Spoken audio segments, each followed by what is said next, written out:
கொல்லிமலை மேலே தண்டபாணி கோலத்திலே கண்குளிர கண்டு விட்டால் போதுமே என்றும் கருத்தில் உந்தன் அருள் வடிவம் தோன்றுமே.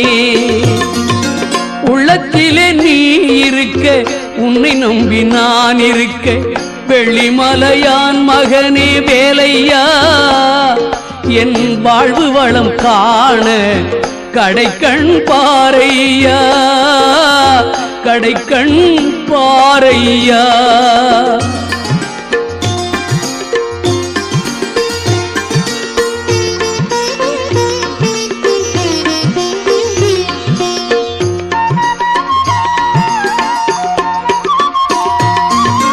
ஆடி வரும் மயில் மேலே அமர்ந்து வரும் பேரழகே நாடி உன்னை சரணடைந்தேன் கந்தையா வாழ்வில் நலம் அனைத்தும் பெற